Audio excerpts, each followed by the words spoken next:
Welcome to Obstacle Running Adventures. For the past 6 years, we have released weekly episodes covering obstacle course racing, road running, and other adventures.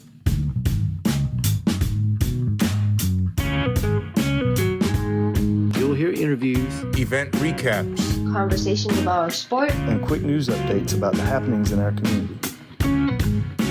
standing on the corner, And now, here are your hosts. lost all my clothes.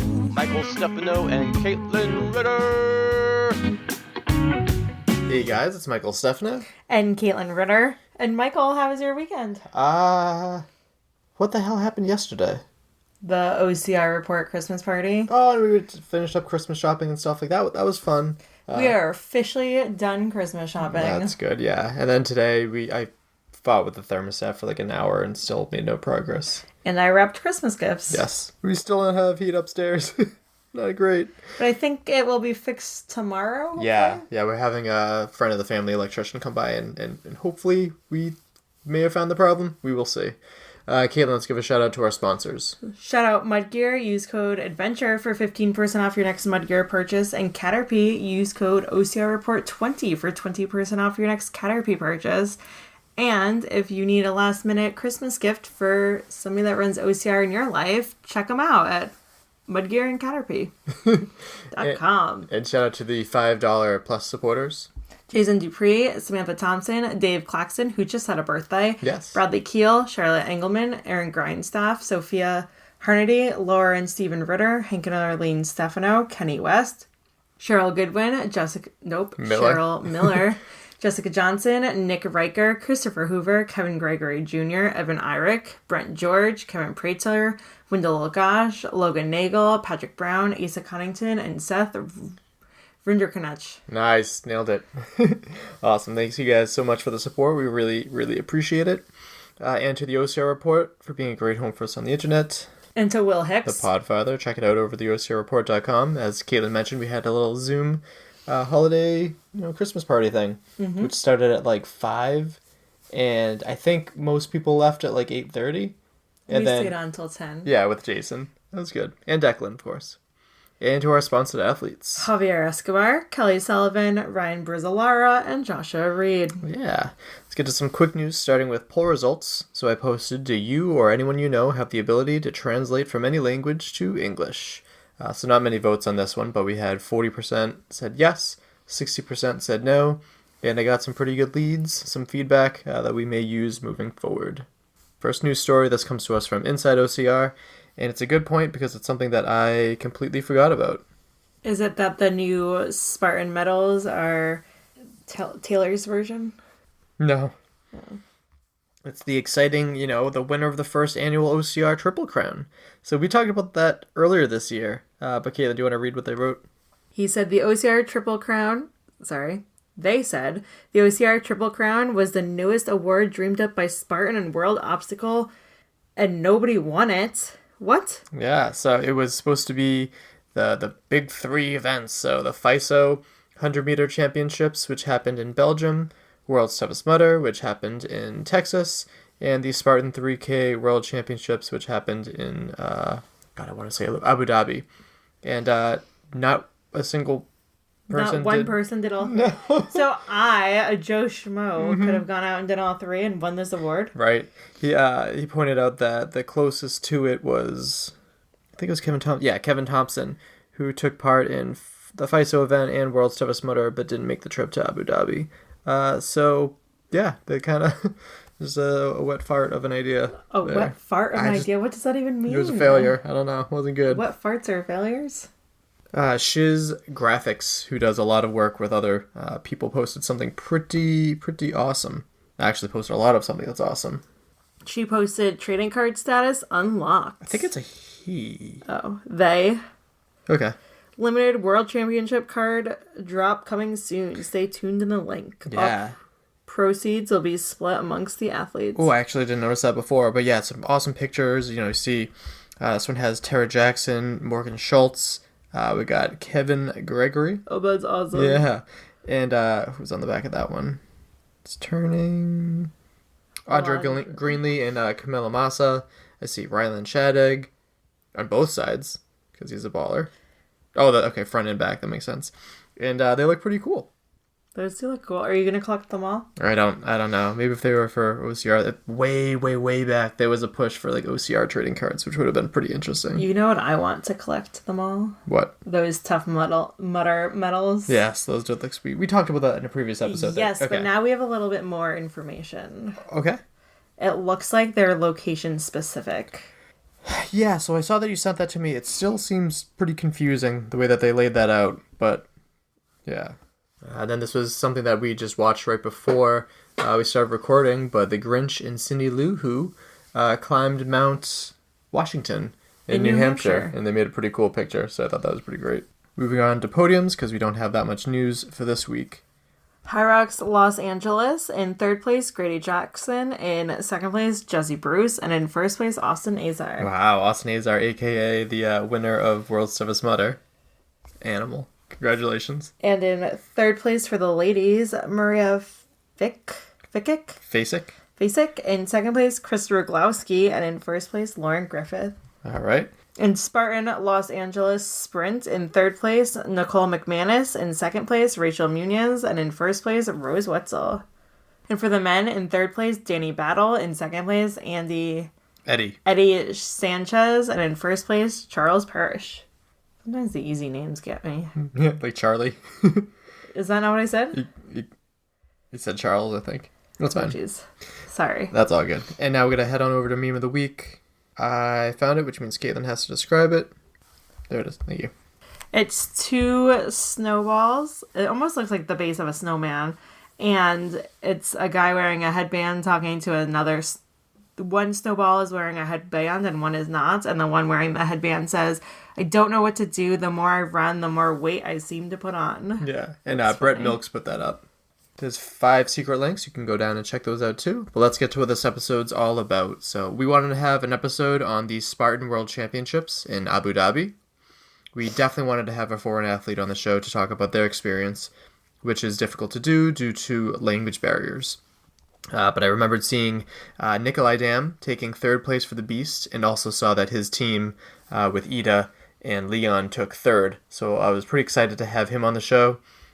So we discuss how he got into obstacle course racing, how his championship weekend went, his thoughts on the 3K format, adventure racing, and much more. So let's get to that interview with Nikolaj. So we'll start off with your name and where you're from. Well, my full name, Nikolaj Dam. It's I'm from Denmark, but I was born in kind of like a little island in Denmark called Bornholm. It's the most eastern island in Denmark. So yeah, that's where I grew up, and but I'm living in Copenhagen now. Nice. The capital there. So yeah. Perfect. And I saw earlier this year. Did you get engaged?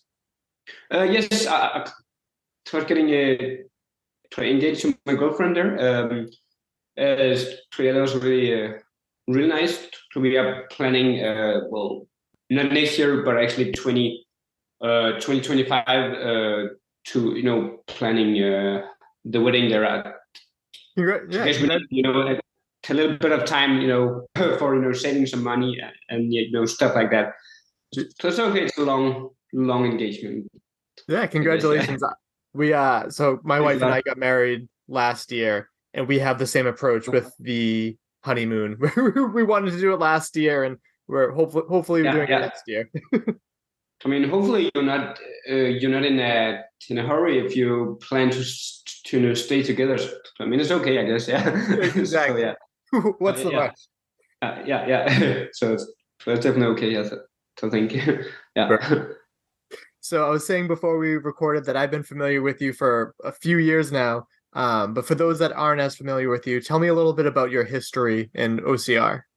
Yeah, sure. So I actually started to do OCR related training and races before I knew what to call it.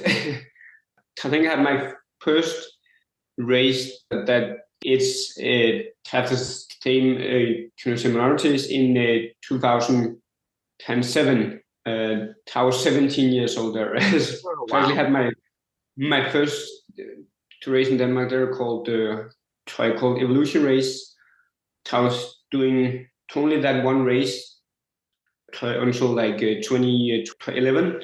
So like 4 years with that, and then I was like, yeah, this is fun, but I didn't really thought that there were going to be a future within this. So I was just, nah, I'm gonna try something else. So then I did a couple of years with triathlon as well. I've been doing several sports there, triathlon, but also like multisport. I also did some adventure racing, and then I tried. You probably know about the British race, Tough Guy. Yes. Yeah.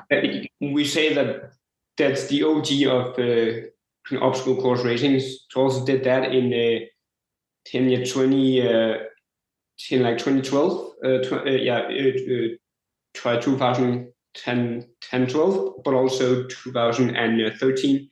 Nice. I did that there. I think 13. I got third place there. So I was like, okay, this is it's a thing. It's still a thing, and but I wasn't really convinced until 2015, where I did some local. They were beginning to become some more OCR races in Denmark. I did some of the local races, but also they went really well. I had some podiums and some wins, and then I was qualified to American World Championship race in. It was at that time. It was in Ohio. Yeah, long time ago. Yeah. So 2015, I was actually going to that race, to my first championship race within OCR, and then I didn't have too high expectations, but it went really well on the 15K. I came fifth place there. So I was like, okay, this is fun. I'm okay at this sport. I think it's I'm gonna see see what's possible here for me, and then I have to keep competing. Seriously, where I have been, we're trying to be the best possible racer. Yeah. Since there it had been really serious. I would say, yeah. Yeah. It's so cool that you were around for Tough Guy. That was something that was on my bucket list for a long time. Yeah. And when I saw that the last one was coming up, I really wanted to make an effort. But when I first got into the sport, I was a broke college student. I didn't have much money, so I couldn't get over there. Some people know a little bit of it from that Rise of the Sufferfest movie, but was it really as crazy and as cold as people say? I would say yes. I would say it fits very good to the description. I would say to us, I think it was some of the coldest hypothermia experience I've tried. As close to that as I was completing, and it was going okay, but after I finished, I was just shaking, shaking like crazy, and I was just thinking very basic thoughts, heat and food, and just my brain was just trying to survive, I guess. Yeah. It was very hard, and also after the race, when you were going around, you could see a lot. In terms of ambulances were coming in to get people who was really high, had more extreme hypothermia. So it was definitely a hard challenge. Yeah.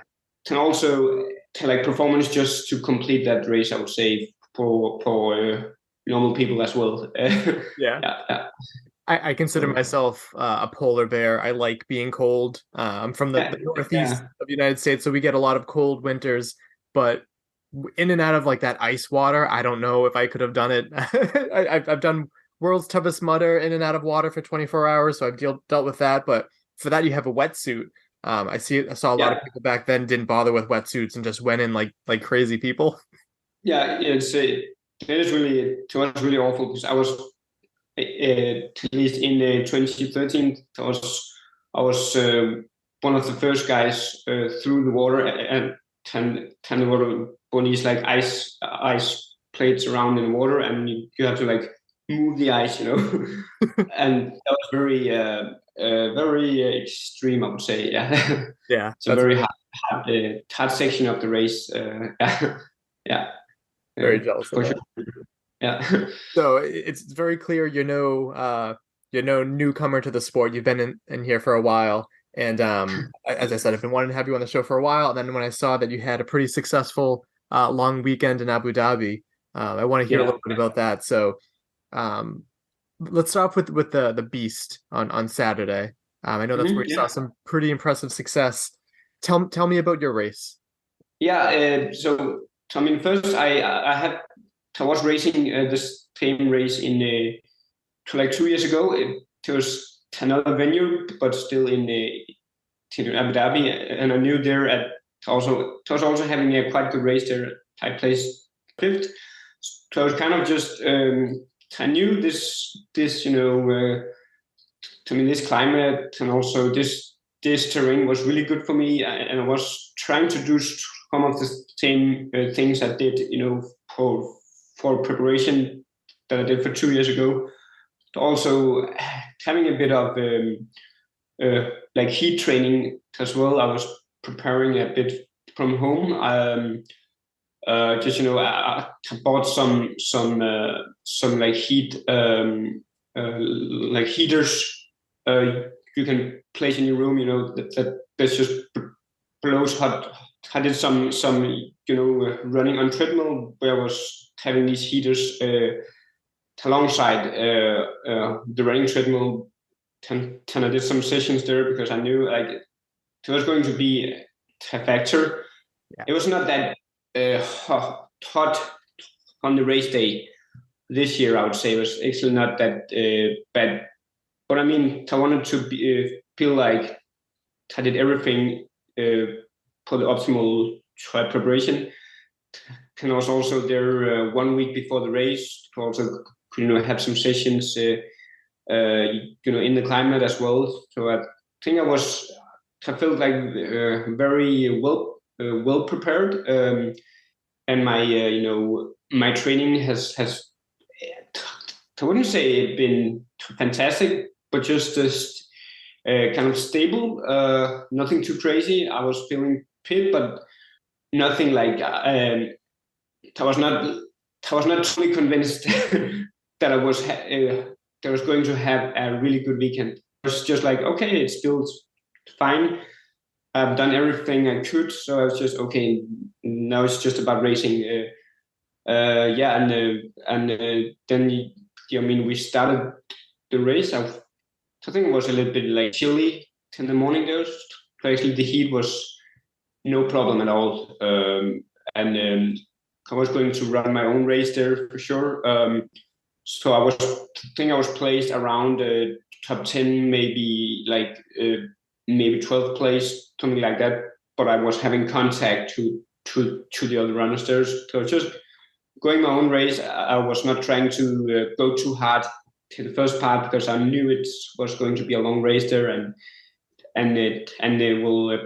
pacing is even more important in this kind of terrain. I knew what was coming out there with the sand dunes we were going to run in. So then I was just moving up the field slowly and to think around, I'm not sure, maybe around 8 kilometers in. I think we got this a double sandbag thing. Yeah. With these like old bags there, not these Spartan ones, but these like not the pancakes. Exactly, like the old school sandbags there. And I was looking at the racers in front of me going into that, and I was just, they looked like a mess. they're not moving fast. So just think, okay, this is probably going to be hard, but I need to. My first the thought was just like start it as fast as possible. Don't try to be too comfortable. Just get moving with the sandbags. Like any technique will count. So I actually started to farmer walk it. I could definitely not keep up doing that, but it was a good start technique because we were going to little flat friction and then downhill friction. I was getting up to a lot of like 3 to 4 guys there in that move because I was just starting that the sandbags faster than the other ones because they were spending a lot of time try to putting on the sandbags in a comfortable way, and I was just like, nah, I'm just gonna try and move forward, and then I will see how it goes. And it seemed like it was actually a good decision because I was moving a lot quicker than the other guys. Yes, it was hard, but I was looking at the other guys. They were also having a hard time. Plus, they were spending a lot of time just rearranging the sandbags, and I was just like, okay, I'm just gonna suffer on this, I guess. The most important thing for me was to keep moving, and then I was we were going this uphill section. I was just like, okay, 1 on the back, 10 1 in the hand. Trying like moving them in like powerful to like pull moves in to just maybe 1 or 2 meters at a time, just boom, boom, boom, and then moving up the hills, really, really, really hard. But I'm moving forward, so that was the most important for me. I was having this momentum, and I was actually just kept doing that, then like changing the sides. So I couldn't have 2 bags on my back. I was not able to do that. Well, at least not uphill. Because it was very, very soft sand there, so it was hard just to get a good, very good foot placement. And then I was switching again to a farmer walk, and then 1 on the back, 1 like pulling on the side, and then just kept moving there. And I was passed by 1 guy who took it on the back. It was Paul Hedinia, who also came second the day before.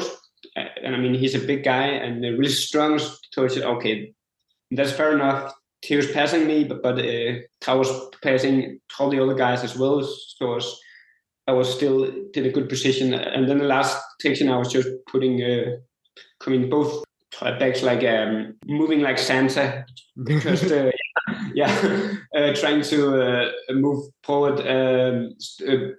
We're just holding it top around my shoulders, and that I did the last. So what worked for me. I was just like I was changing my approach on the carries, and I was just mixing it up because it was too long to do this thing the whole way. And the good thing, I was moving forward all the time, and that was what really was helping me a lot. And then I actually I was moving up to 6th of 5th place. Then after that, I was just chasing down Paul Hedinia. I could see he was running. He was running quite fast, but I was moving faster through the sand dunes there. I don't know, it's because I'm a little lighter guy or something like that, but I was moving. I could definitely see I didn't have to do extra effort to catch him. I was just catching him. So then I was moving up there, and I was just trying to keep on moving, and then I saw 2 guys in the horizon running up the sand dunes, maybe 500 to 2,000 meters ahead of me.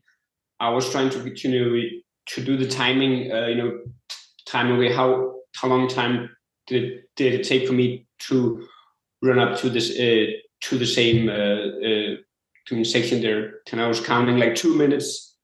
They were 2 minutes ahead of me, and okay, this is possible. I thought. Only after that I was really believing that I could have a really, really good race, because I was in a good position already there around maybe like 10 to 12 kilometers into the race, and I was just chasing this guy. It was the local guy, and also I knew Ryland Shedek was in front of me. Then I was catching this local guy there a couple of kilometers after.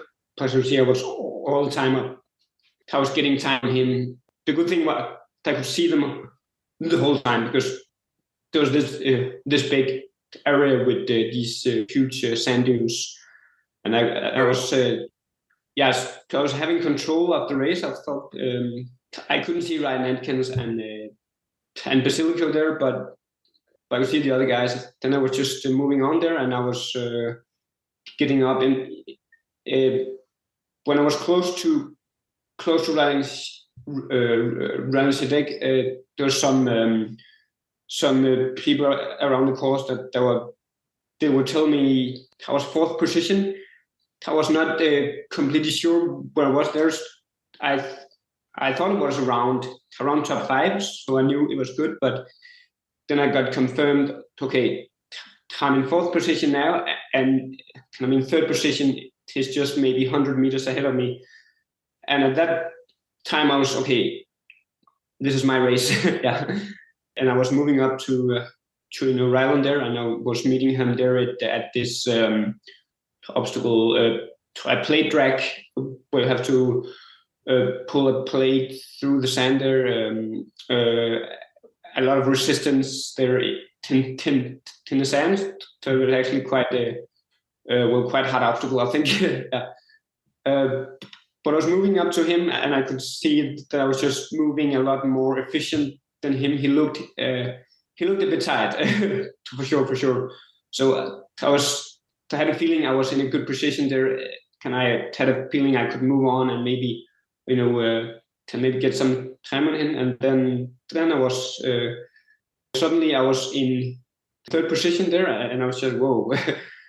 Then I was just wanted to get up there, but I was not really believing it was possible coming before I was actually doing it there. So then I got like really excited about it, but then I was, trying to tell myself, okay, calm down, Nikolaj, try to focus on the race and do all the right things. Keep eating a bit. I had some like nutrition with me, and also to keep drinking, focus on my running posture, on my running technique, try to move efficient. I was reminding myself, okay, stay rational, stay focused, don't get too excited here. This is too early to be too excited. Yeah. Yes.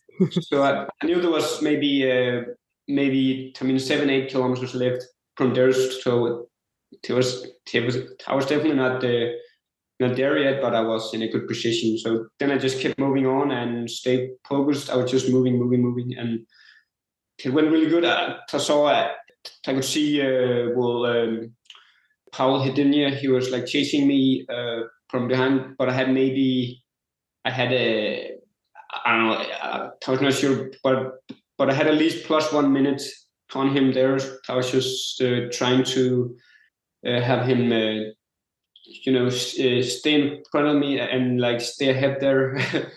and then I was meeting up. I was getting close to the race area, the finish area there. And I was meeting up. I met Leon and also Ida there from Denmark. They were that was really nice to see them there, because then they were like cheering me and Paul encouraging me to will stay focused there for sure. And then I was just doing my thing, and I did the last obstacles also without problems, and I got my spear there. I was a bit afraid of that. That could potentially ruin ruined the race there. So I was really happy when I got that spirit. Then I knew I had still about 1 minute ish to Pavel there, so I knew I was safe there. Then past the finish line, boom. Best race ever, I think. Yeah. How did it feel? What was the feeling of crossing that finish line, knowing that you took a podium on the Spartan World Championship beast? Yeah, it was. Well, I couldn't really believe it. I knew I just did it, but I was just like, whoa. So because I've been chasing that spot for a while. I've been close. At Spartan Worlds, I come in 5th place, and also the Open World Championship as well. I had a bunch of 5th places, and I was also I had been really close as well at the OCR European Champs several times to actually reach the podium, but I had something didn't work out for me just before the finish. So I had been trying to be there and where it was potential to me to reach it. So it was very emotional that it finally happened. Because I've been chasing that, and I've been like really close to a lot of time, like several different types of races where they had a real championship format there. So I was just really happy about it. I was a lot of emotions went out there for sure. Yeah, there was a lot of the video there. I was also re-seeing that afterward, and I still get kind of I feel it the same way when I see it again. It was very special for me, and I was just glad it like finally happened, because I've been so close so many times. Can I have believing that I had the level, but I just needed one good a really good preparation and one good relay day, where it all worked out for me. So I had believed it was possible, but I was just, now it was it finally happened for me. That then it was it's a really crazy moment for me. Yeah. I love that video. I don't know where it is now, but the video of you crossing that finish line and crying, like you could really feel like the emotion there, and it made me even more excited for you to achieve that accomplishment there. Yeah, because I think I also said I had an interview. I don't know where you can find the interview now, but Leon was also like recording me doing the interviews. So I have that video. I don't have the official ones, but I have that video. So he was recording and all, and I said it that it felt like winning, because it really did. I was like, I didn't really care about there were like 2 other really fast guys in front of me, but I was just, this is also my podium, and it really felt amazing, and there was the same feeling, actually better than some of the wins I got, way better feeling. So it really felt like winning. And I still believe in that for sure.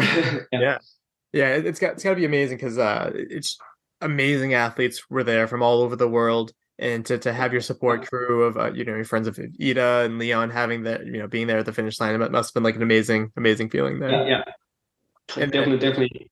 It was nice to have them there, because they have been with me at actually all the major championship races, and they were also actually racing this same, like the first world championship we did in America there, in Ohio. We also did that together. So they've also kind of been with me the whole journey there. So luckily they also completely understood my feelings, that it was just like feeling with me there for sure.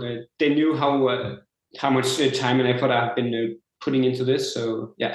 Yeah. So I think that's a good segue for the team race. So when I think of team races, the first country that I think about is Denmark, because I think of you, of Leon, of Ida, sometimes Jonas, amazing athletes, and you guys work together so well. And it shows on so many podiums that you've had on a variety of events, as wherever they have the team races, you guys are there. Talk to me about how Sunday went. How were your feelings of the accomplishment Saturday, moving on to the team race? Yeah, it was. I was feeling really great, and of course, I was tired, and it was a completely different style of racing, because it was only one lap each. It was ending up being around 1.3 kilometers of all-out running. So I knew I was okay. This is going to be a lot different. Really just high intensity from the start, but I felt really good because of my result. I was happy, and I think happy racers, they are recovering a lot better, and they can also perform better when you are in a very good mood. Yes, yeah. Towards that, I just knew I needed a long warm up, like a really long warm up, because every big race I've been to, like the big championship races, I have not been able to to keep up the first kilometer. Actually, I've put my engine here is not kind of like a slow starter.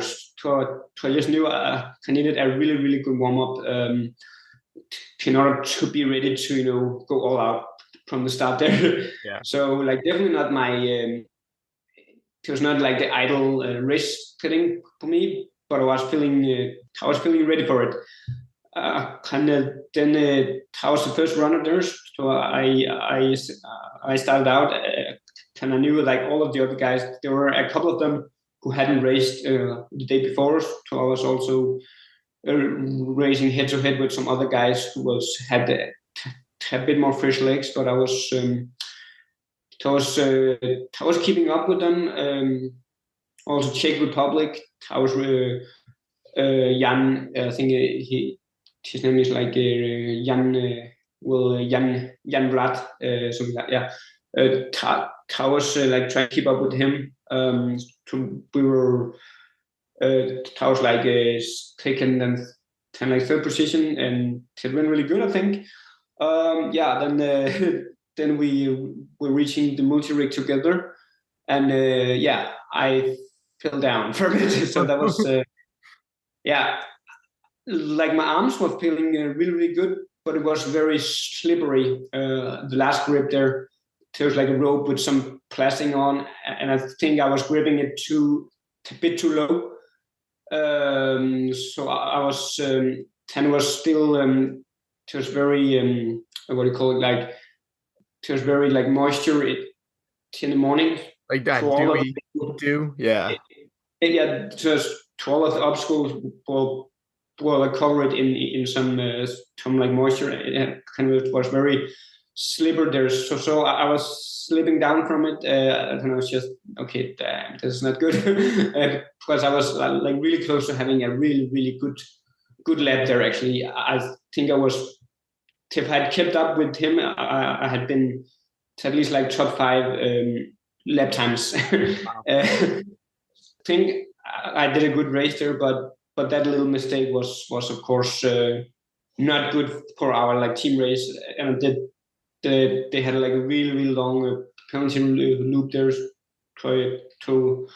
Then I had to do that, and I was giving it to Ida Mathilde, who took second, and they knew we were behind. So Ida and Leon was really just chasing they were chasing hard. I think they knew they needed to take chances, so did everything, and we went from, I think we went from 6th position, and then moving up to 3rd position, actually quite close to 2nd.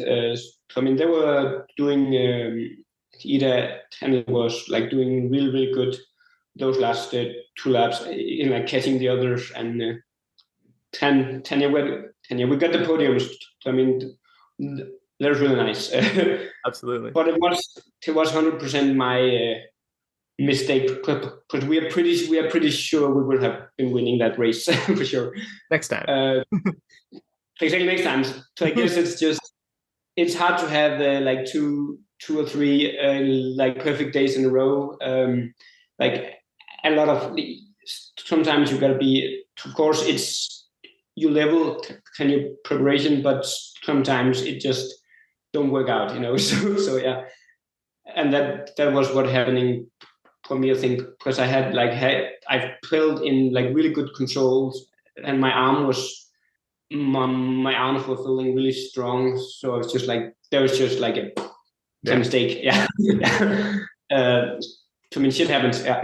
Yeah, absolutely. I mean, you think of just simple mistakes. I think of going to your teammate Leon. I think it was Jacksonville 3K where he was feeling confident. He just kind of just missed one of the ropes and just like fell. And like, you know, he's not known to fail rigs, but like, yeah, it happens. No, yeah. It happened for everyone. I mean, we have been seeing that throughout races, and there's just a lot of ways where you can do like very costly mistakes. And you need to be focused 100% there all the time. But I mean, that's also, you know, the fun part about OCR, that you have to. There's so many things that you got to do right in order to have a really, really great performance. Yeah, exactly. So yeah. How are you grateful that it's penalty loops instead of burpees? Yeah, I've been trying both of them. I'm not really sure what I think is the best, actually, because I think the penalty running loop, most of them are probably a bit faster than 30 burpees, at least. Yeah.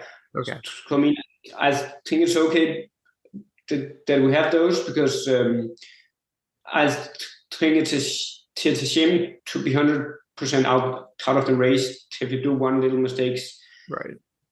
It have to cost a bit, you know. I mean, you shouldn't be able to win the race if you are doing it one or more mistakes, I think. So then I think it's okay that it takes some time, and I think at the moment it's probably the best setup with the running loops, I think. But I'm not 100% what I believe it's the best thing. Also, I liked actually the old system with, you know, wristbands where you had multiple attempts to an obstacle, because I also like the fact that you actually have to complete the obstacles. I also like that, but I see it can also to make some problems there with the longer lines. Yeah, exactly. Yeah. I mean, I'm not sure what's the best solution here, but I think it's I can accept the running penalty loops. I can at least accept them, I think. Yeah. But I mean, we can improve, I think. But it can also have to be easy to understand for people still. So, and I think running loops are very easy to understand, and it's very easy to control them as well for the race organizers. Right. Also for the athletes, it's easy to understand that you have to go here, because you don't want it to be too complex when you are in a race. Then you have to think about doing something like really specific. It has to be really easy to understand when you are in the race mode. Race brain and all. Yeah. So, and then I do want to go back a little bit and hear about your 3K experience. What do you think about the format of the 1K, 1K, 3K? I think it's nice that they are trying something new, putting into race. So I think that's a good thing. But I mean, these qualifying rounds, I know there's a big difference, from doing like 1 round to, doing 3 rounds. It's a lot more timed out there. Yeah. So for me, it was not working. I was not fast enough. I was very close to actually qualifying for the finals, but as I said, I'm like a slow starter. But then again, I guess it's okay because you also want really, short course guys. I mean, being there. So I think it's good. It's a good format of racing. But just not for me. Yeah, and that's all right. That's right. Because I've always been a more like long distance guy. But it's a shame that is still a big difference from doing 1 lap to doing 3 laps, and then the qualifying rounds only 1 lap. It's definitely something different, and it can play out to some other athletes have a bit more advantages there doing the qualifying rounds. But I mean, I think it's okay. I really like that they are putting on new race styles there for sure. And for me, I didn't have too high expectations. I think I did okay, but I had for me, it didn't work for me with the double sandbag. I had been practicing it, but this race mode was just, again, I was not fast enough to place it right on my back. I have no problems running with that weight, but I have problems, placing them right, and that I was just too slow doing that. So that's why I didn't qualify. But again, I was just there to we try the format, and I didn't have too high expectations. Really, I was just trying, I wanted to try it out. Yeah. Because it was new format, and I thought it was also good, like race prep to the day after, and probably it was also for me that I didn't went to the finals actually, because I mean I had 2 fast laps there, and I think that was good. Yeah. Good preparation for the day after. 3, like the finals would have definitely been like really, really hard to do. Yeah. I know a couple of guys did, and also did well the day after. I mean, Atkins and also Pavel Hedini also did really good. I mean, it's possible, but I also kind of needed every advantage that I could get for the day after. So I was okay not qualifying to the finals there, but it was nice to try it out. Yeah. Good. Going back to the sandbags, I remember seeing a video, I think it was Sergey, just trying to get the bags on. It just like took him forever. Yeah. I saw a lot of struggling with that. I also saw, which was frustrating, a lot of the sandbags seem to have split open. What are your thoughts on that? Yeah, there's a big difference. 20 sandbags there.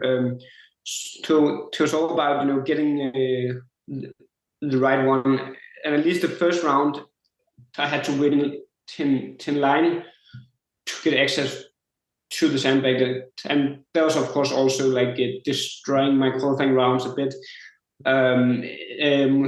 Not idle, and because they said they have rearranged the weights, so they have been opening them and taking some of the weight out in order to fit them. I think it was they say it was 45 pounds each. Wow. Okay. Yeah. So, but it was like in the 60-pound back. Yeah. And you could easily see there was some difference, between the bags there of like how much there were actually in them. So yeah, I mean, it's they were trying to do the same there, but it was definitely not working perfectly. So they should just have the same. I mean, the same setup, and I think that like opening them and putting sand out, that doesn't sound very standardized. Yeah. It must be so frustrating to, like, if you have 2 full heavy bags to see an athlete whose sand is pouring out of his bags, it's not the athlete's fault. That's got to be really, really frustrating. Exactly. So it's not perfect at all. It's not perfect, but at least they were trying to make it right. But definitely not perfect. But I'm not sure how much it was affecting in the end. Probably a bit, but you don't really know because it's hard to measure. So I mean, I was not like spending too much time, thinking about that. I just try to do my thing. But definitely room for improvement to the organization there. Especially for a world championship event. Exactly, it has to be the same, and they also had some problems. I saw had the beast race, called women's race. They had to carry the men's bags, and they were not all to a good quality. So there was also some, also sand that was like going out there. Not great for a championship race. No.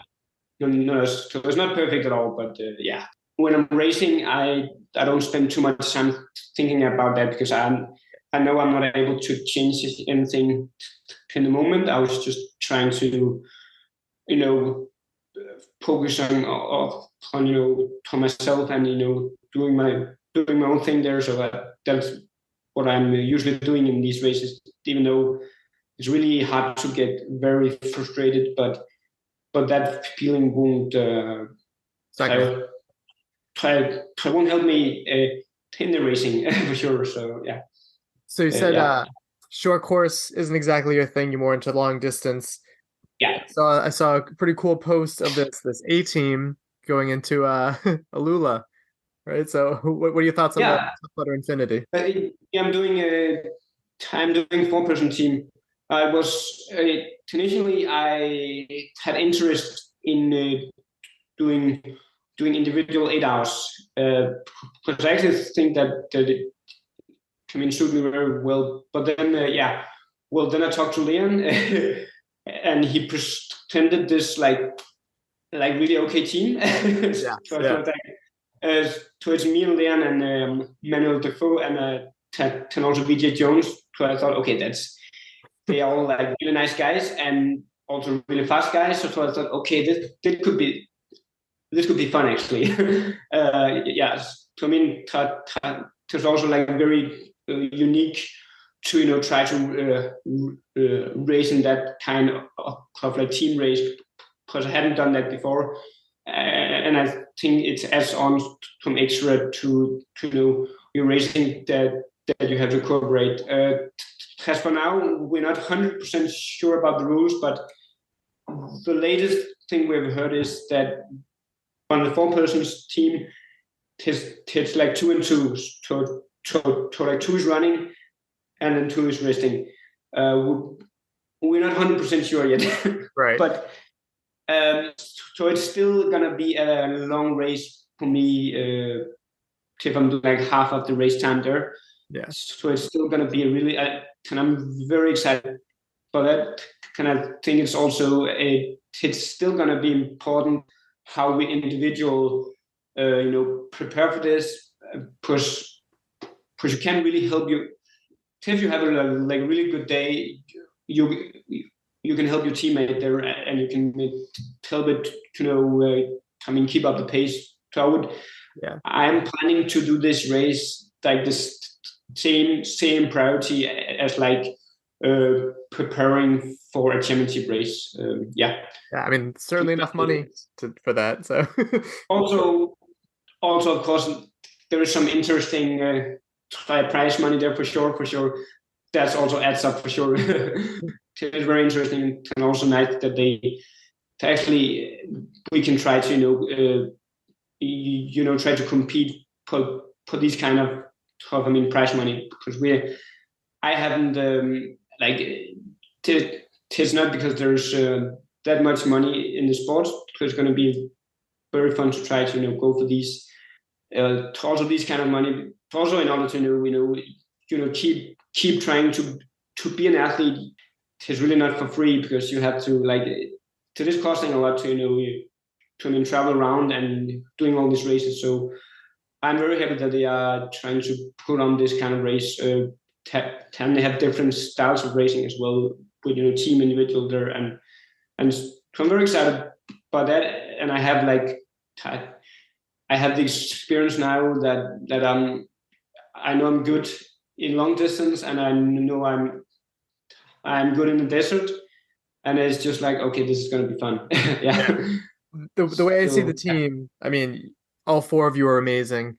Leon, I see primarily a short course person. I can see you helping more in that. VJ has transitioned more into a short course person.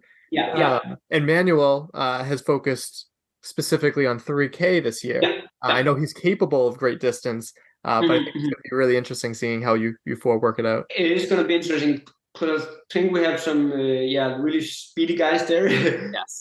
But I think it helps also that you only have to do one lap at a time.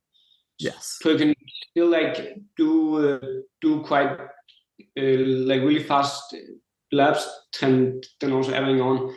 Again, I mean, yes, Leon is primarily short course, but actually he had been also doing really good this year. Also, he came third at the 15K there in Mammoth Lakes there. So I mean, I know he's able to do that a lot better now than compared to 3 years ago. So he's been improving a lot. So yes, they are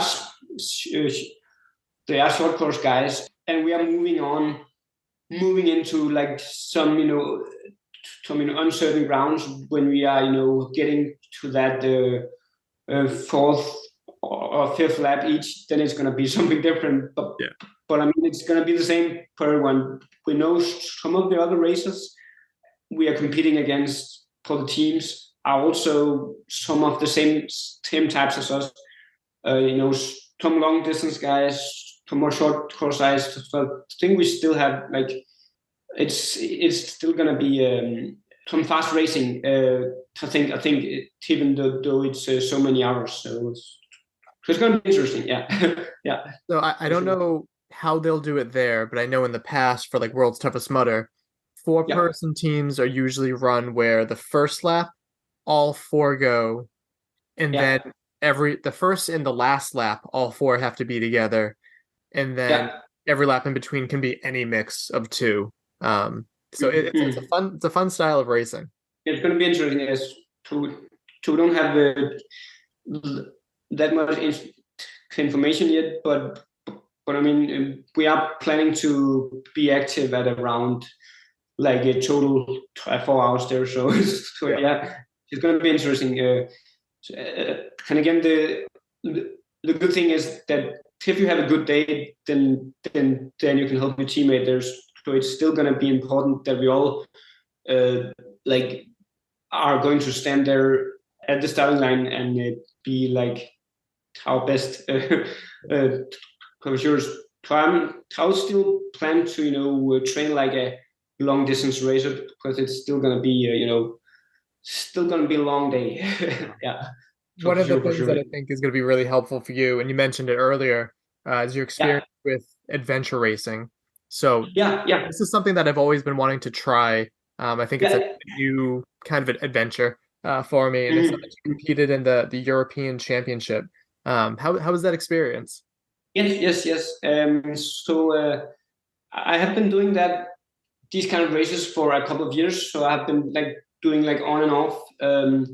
I still, I'm probably average. I do maybe, it's either 1 or 2 races every year. It's mostly my winter, part of my winter training, because I think it's fun to do these long hours with multiple disciplines. And I think it's fun. And I have been keeping contact with some of all of these races there. And I was this year. The initial plan was not to do the adventure racing European Championships, but then they had a couple of injured guys on the team I've been racing with before, and they were calling me and said, "Hey, where do we want to go?" And that was like maybe 1.5 week.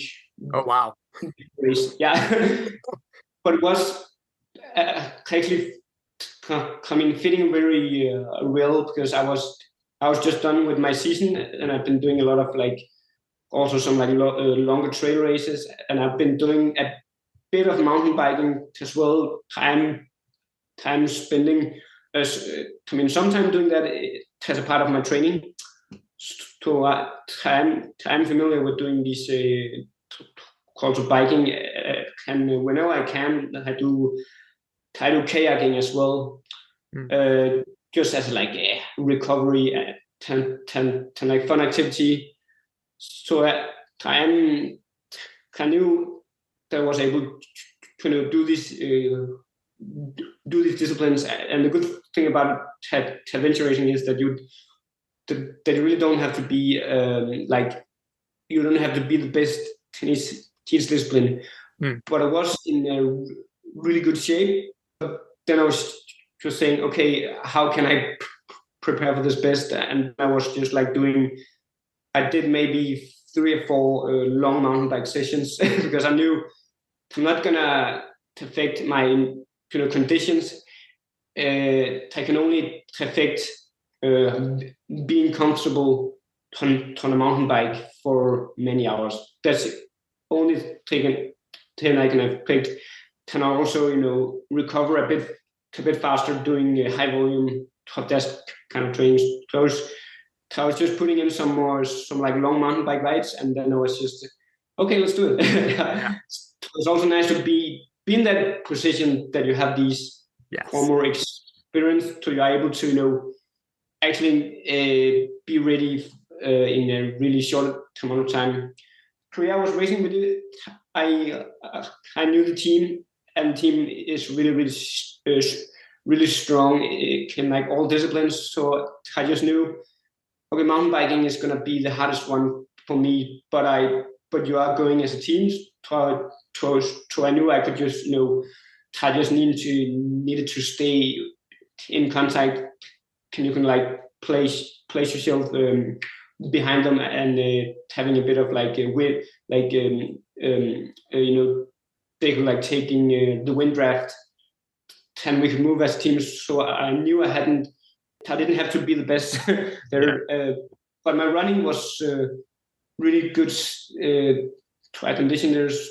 So there was a really nice race. It was also something different terrain than I'm used to. It was in southern in the southern part of France. Oh, nice. Not the Alps, but kind of close to the lower Alps. So it was a really hilly area. So I knew there's going to be a lot of hilly running and biking there. So there was a really nice race. We did a good mix of mountain bike, running, and kayaking, and also some climbing activities. I was on a good team who had 2 really good navigators, so I didn't have to focusing on that. I should just stay in control with myself there. So it was interesting. I also knew the teams, so I was just my job was to keep up, actually. Yeah, it's just awesome. to keep up. It's awesome that you were able to know people that could get you in there, but also staying in just such well-rounded shape that you could jump into something like that is pretty cool. Yeah, and it went actually a lot better than I expected. The mountain biking, it went actually pretty good for me because it was more technical than I expected. So I think that was good for me. I can also a lot more hilly. So I have been doing a lot of trail run and hill reps. I was strong also uphill, and it seemed like it was also it was also transferable to uphill biking as well. So I actually didn't have a huge problem keeping up uphill as well. And then all of the downhills were more like technicals. So it was hard, but it was easier for me to keep up, and that also helped a bit, I think. Yeah. And then the kayaking was 10 like double kayaks as well. So that also helped for me to just keep up. My job was just, work as hard as I could. Yeah. And that went really, really good. I think we were in a good position. A lot of the race, we were close to top 5. But then we had some problems doing after like something like 15 hours. It was winning time was 24 hours there. So after like 15 hours, one of our teammates had some stomach problems. We had some problems. So, but that's a good and can also bad thing about this, like a team racing, that you have to stick together. But then we were just, trying to help him as lot as possible, and he was like very close to go out of the race. And if you lose one teammate in adventure racing, you are officially out of the race. You can, you can complete the course, but you're out of the competition. Yeah. So we wanted to have him on us, on the team as well, for sure. And we were trying to helping him, and then he somehow managed to get back into race, and we actually finished really well. I think we became like number 11 or 12 in the European Champs there. So that was amazing. And yeah, it was nice to try some different styles of racing. Not the first time doing adventure race, but the first time doing this kind of also distance with the 4-person team. That was really amazing. So I'm like, I say when I talk to people, I am flirting with adventure racing. Yeah. And I'm trying to maintain some of the skills, so I'm able to do just that, to jump in if it fits well in my calendar, and that I don't think harming my like other performances, as long as I try not to be like, I'm not a mountain biker, I'm just using the bike whenever it makes sense for like recovery rides, and adding in a bit more to volumes.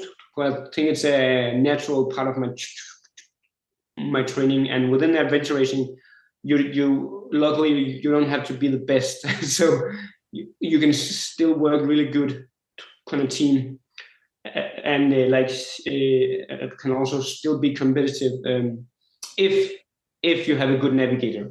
Yes. Yeah, that's one of the things that I plan to buy a bike, I plan to buy a kayak, but I'm also very good at getting lost. So I think I'd be good at that. Yeah, I've been doing a bunch of orienteering, and I'm okay at it.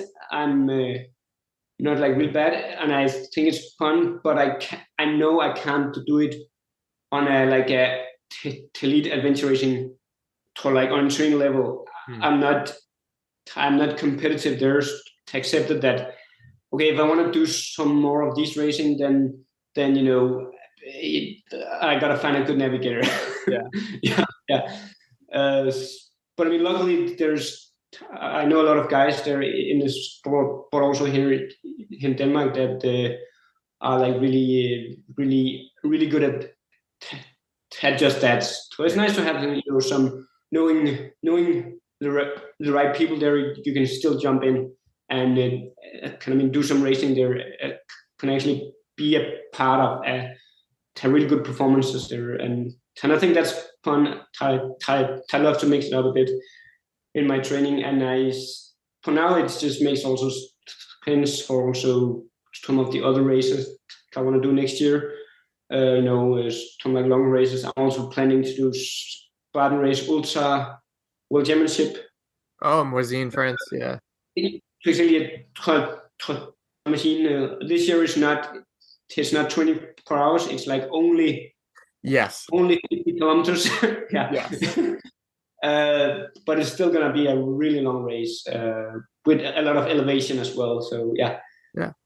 I mean, I'm also planning to do races like that, and probably also Europe's toughest motor. That's 12 hours race, and then I will kind of seeing, okay, how does it feel? Yeah. That's the one that Michael Schott Yeah. won. Yeah. I was able to meet him at World's Toughest. He's very, very great guy. Oh, nice. Yeah. So it's also a part of my like longer term goals. It could be nice to try, also World Toughest motor. I don't know yet if it's going to be next year, but I'm going to start with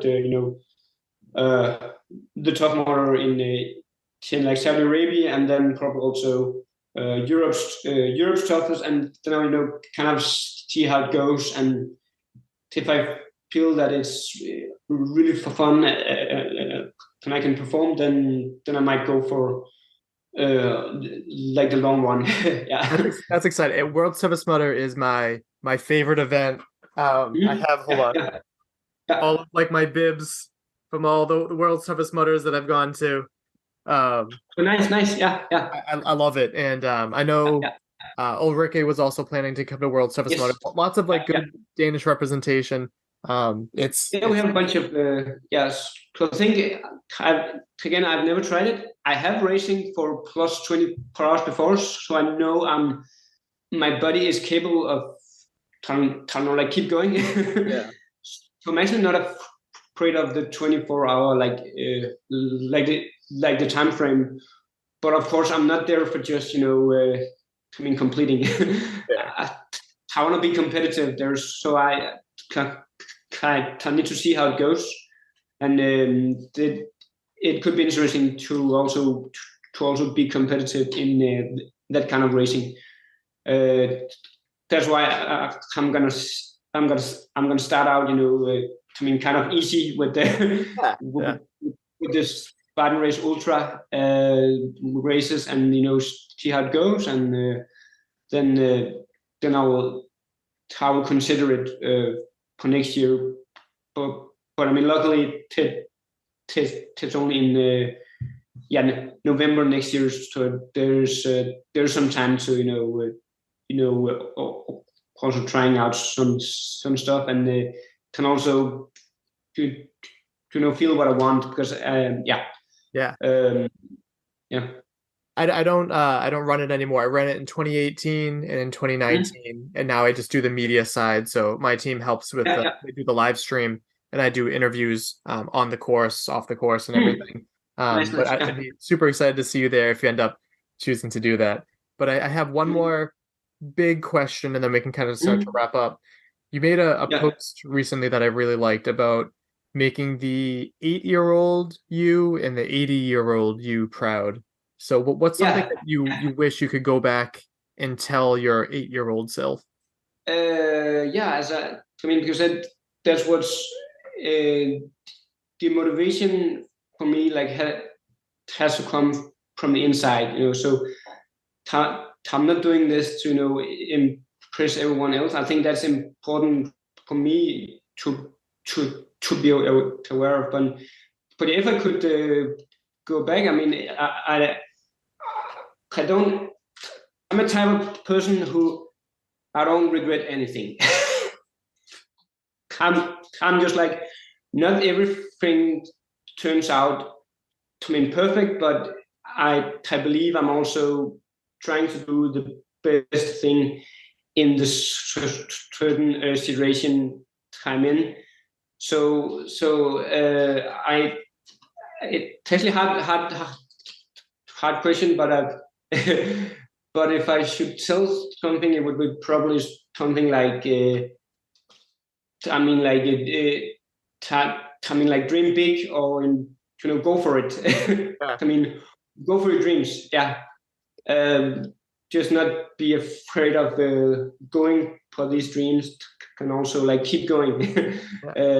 Kind of cliche, but it's worked for me. That's what I've been also how I've been trying to motivate myself to doing my whole life. Whatever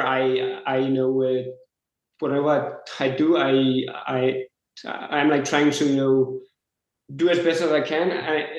I know like great things are possible if you put 100% effort in it. I mean, over time, then at some point you will it will work out for you. So yeah. That was what would you want to hear from your 80-year-old self? Like, what would you want to hear from him? What I would want to hear from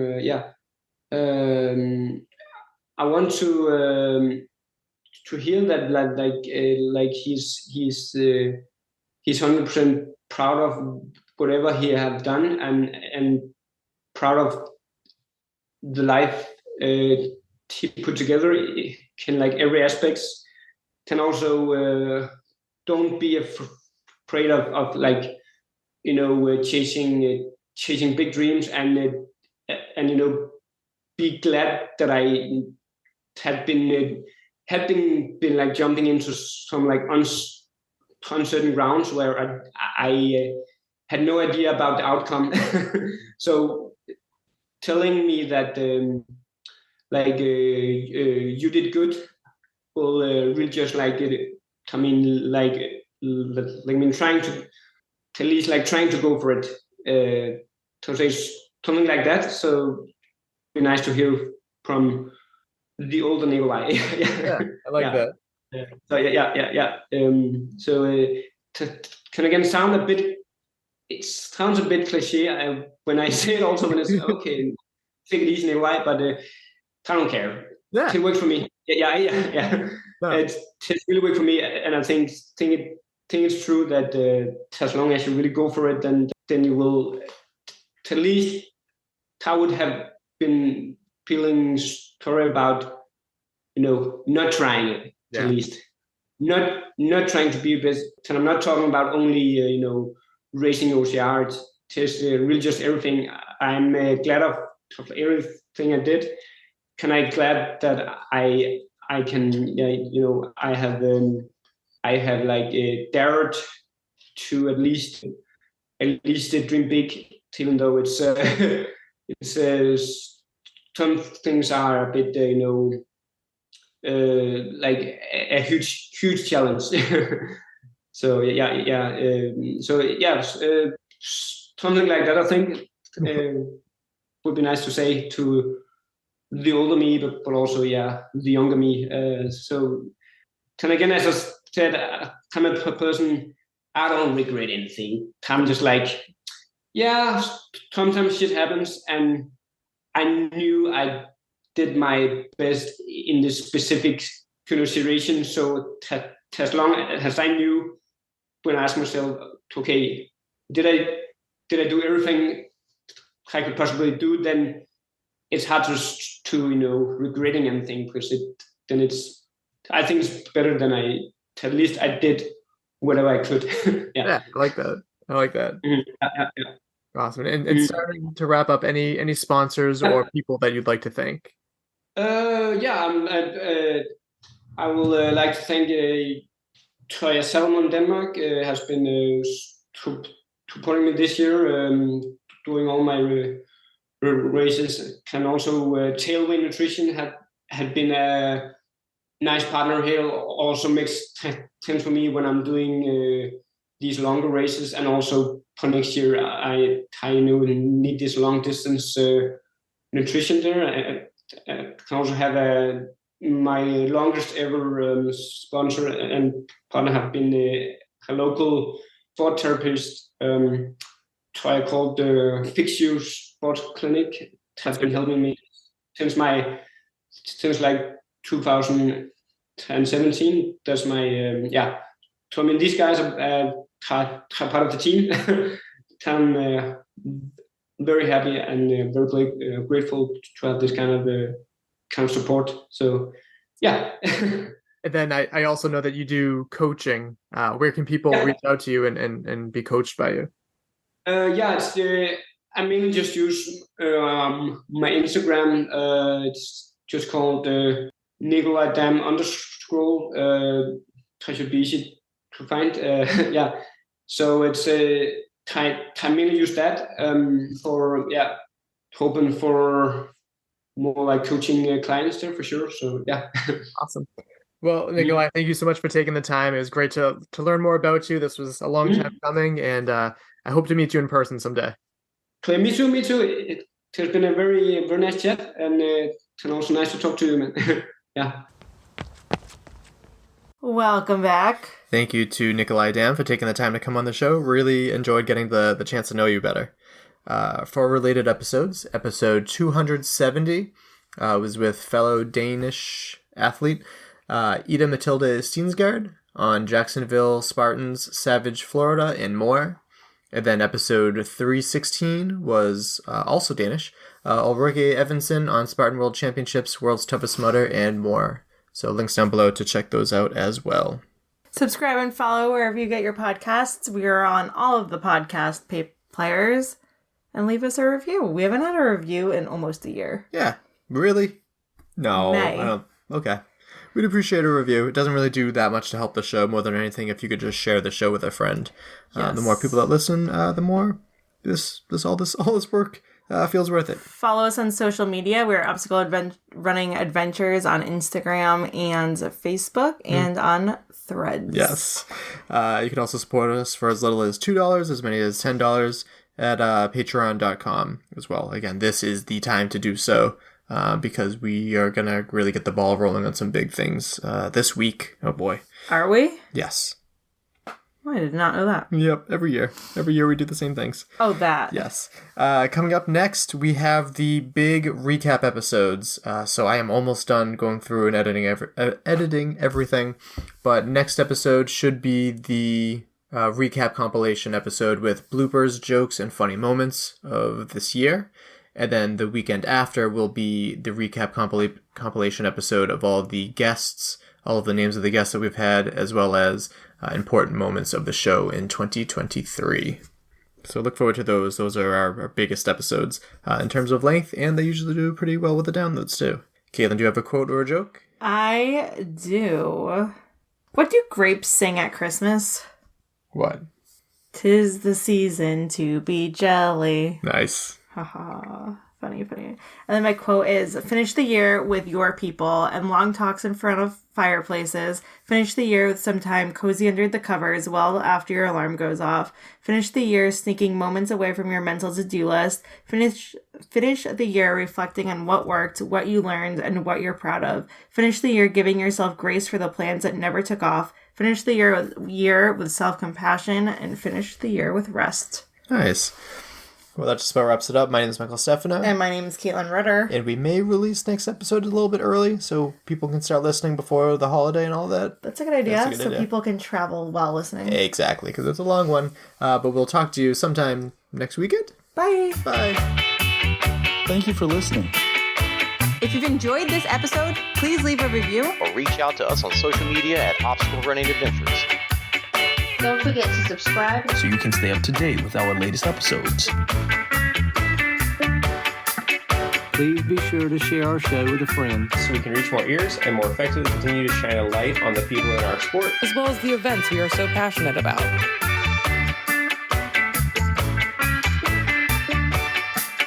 Our intro song is Streaker by Straight Up. And our outro music is Iron Paw by The Best.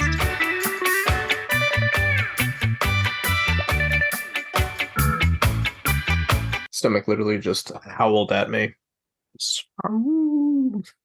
Never had that done before, but I guess that's what happens when you eat Taco Bell at 11 o'clock at night for no reason. Sober. What am I doing with my life? Yeah. How's it going? I love the shirt. Yeah, thanks. Yeah. It's my Star Wars Christmas. Love it. Yeah, Merry Sithmas. Merry Christmas. That's fantastic. Are you ready to rumble?